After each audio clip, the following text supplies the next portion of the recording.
okutugezayo ku mulamwa guno essaawa eno mu pulogulaamu Sumulula.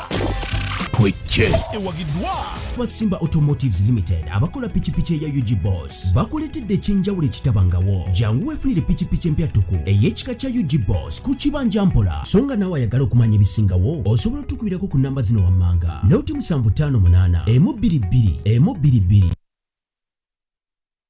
Amakyama lungi twongera kubanga tukubuuzaako tuba tuyingidde mu kanyulo kaffe akasembayo aka programu eno Sumulula era nga bakayita Twecce. Banafa abati mu Simba Automotives Uganda Limited tubebaza mwebale nnyo mwebalire ddala okubeera nga temututuusaako akanyomero kano naffe katubategeeze nti pikipiki ya UG Boss geno beere nga ate ogyefunira ate ensonga eyongera okubeera nga ate ekutambulira bulungi nnyo. Tulinamu kitwayogedde ku muliro bannange lino essomero lya kusatu twayina eri iziti kitovu yali Masaka. Sokere essomero efu Masaka esese liri mu kitovu. Essomero y'ekitovu ekyalo si kitovu. Salawo. It's not funny. Netwogera nnyo tusoma nnyo kale eri Masaka. Masaka ese it was Masaka ese. Masaka Seeke. Yali Seeke. Ntukira waliwo essomero awo banjukiranga. Then erino. Waliwo essomero gwalina kumaca gwakwata budde nga bukyaya recently. Waliwo essomero awo. Kiki waki bijja bwe bityo ndabyeko house. Kakati story endala eriwo ennene. Tubadde nga ne sex for max. Kati tuyina max for sale. You literally pay. Lecturer n'abawa ku maxi eyafunye kiriteeke n'akuwa. Yakuwa kati osasula ne bakuwa. Liwakola ngotya? Ne bakuwa kati osasula ne bakuwa. Then it was barter trade. Kati ekikutaasa. Era abaana abalenzi kiraka kye kyabasuulanga mpozi ba lecturers abakyala. Era baagwanga nnyo. Kati we kyatuuse Musimbi. Era waliwo message ezalabiddwako nga abaana bagamba I paid my money. Why doing this to us? Ekyo nno ng'ovudde ku universities kya institution gye kiri kikoma weene nno kati mubagabe emirimu bayinginia Sembajjo oleeta omwana ne first class naye nga first class holder akumenya ngolaba first class akumenya aba institute be bakola. I'm telling you it is very serious, very very serious.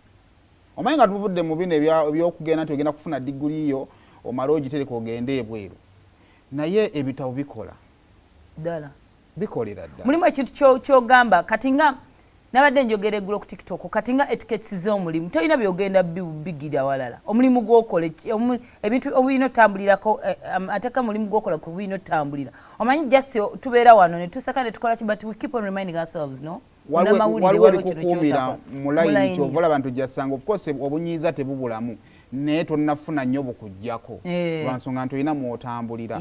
Kyokka the moment omuntu waatandika okukirowoozaako nti no ngenda kuwaayo ssente nja kuyita n'ebyo ebitono ebyetaagisa tasobola bigira. Kubanga kigambako ku baana be babbira ebigezo tiyandibadde afuba ayinza okutomerawo kitopiki n'akisomako ne kimuwa n'akisanga mu exam naye kasaba nti bajja mubbira. They relax. Kyawo naye problem eri awo. So byebyo ebimu ebiri ku university ebyengeri gye abaana gye basasulamu ssente ne babawa max. Kati olunaku olwaleero nga tukyaleera mu nsonga y'ebyokusoma Minister w'ebyenjigiriza Janet Kataha Museveni agenda kubanga she's going to commission the construction of building waliwo building egenda okubanga ministry y'ebyenjigiriza weegira. Okay, kizimbe yambalinga offices za ministry y'ebyenjigiriza. Thank you so much. Era nga kigenda kubeerako floors 8 and other will be kigenda kubeerako floors za njawulo waliwo 8 waliwo ne 10 ku side endala. Era nga kigenda kubeera ne Twin Tower egenda kutwaliramu obuwumbi 63.9 billion.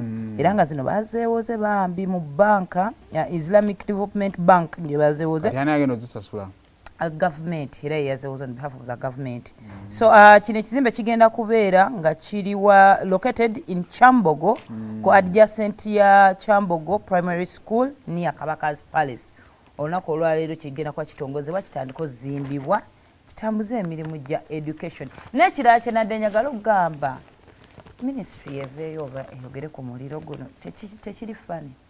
kuba bwodigiga kati ne bali abaana betwayogerako ogenda olaba nkayana za ttaka ogenda la kale wano lwakuba ye omukulu w'essomero yavuddeyo n'atugamba yadde lightning naye nga tebannaba kugira ebyo byonna bye balina okunoonyerezako ekizimbe kyebagamba nti kigenda tandika suza baana oba kina kigenda kubeeramu n'abantu negibeera mizigo ddala kyayita under all the construction measures kuba bwe twali erubiri yes of course ADF yajjamu naye ne version y'enkaayana ku ttaka yajja kakati ebintu ebimu bisobola okuba nga biri privately owned naye wakuba biservinga a public purpose government ebeera involved nawe kati oba ownership ya ebifo amasomero gabeera ati tugambe nti contract oba okwata ekyapa n'obaako wookitwala nga ogenda ofuna license nekibeerayo wowulira nga business ogikooye nojjayo ekyapa kyo ne ba revokinga license yo n'ogenda n'okola ebirala because ffe tetulina muntu gwe tujja bbanja tujja kugamba government singa abaana bajjiira mu ssomero bwe kiyambako okumanya nti kakati baka balina land issues tasobola kutuwa kyapa kubanga gundi eri bweti ne bwe oba baagala okuvataninga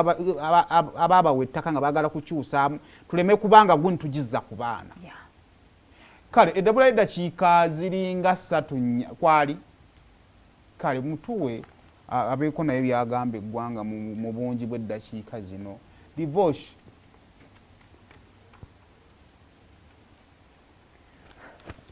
gyali kakole no muzuka n'ensonga ndaka tebalinatuuka abayingize abaggulirewo bwaba kwali mu mutuwe obudde ndaabwedde tulina eddakiika 3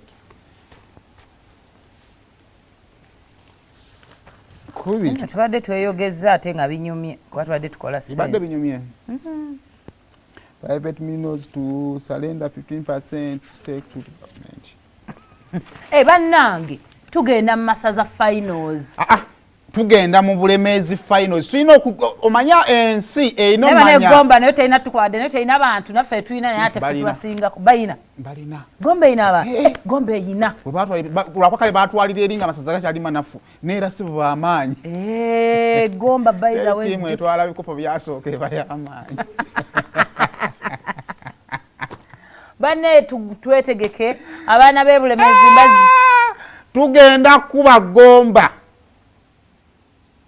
ninga ddamu bategeezayo budwe tukulinze ku Mande ng'obyo nze nimugwire mami wange ndi wa bulemeezi eyeebuuzibwako era twasomoka barracks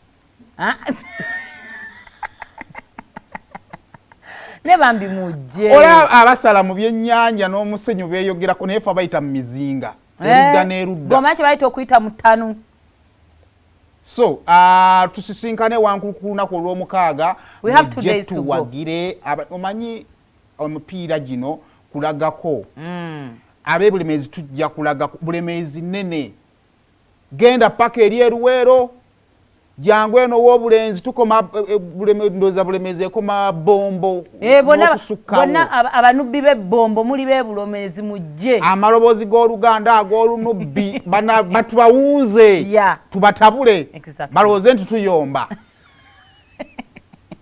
so nga nkulu kati n'abaluli musobola okujjira omu kuba abaluli bangi eruweero nze batiimu twabeerako eruweero eyo abaluli mwe bali mangi bululi eyinza obutafuna mukisa kujjako ku fayino febe mulinanga ba golden boys of yours mutwekwateko mujje naye twagala tutegeeza ab'ebuddu okuzira kibi mujje mulabe bannammwe nga bawa okutwala ku kikopo 12 nga bukya ogwa mmwe gutandike munye kyayi tujje nga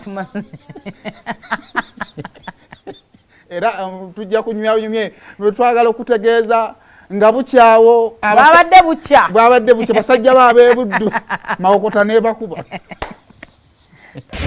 Sumulula twecce tuwe ndowooza yo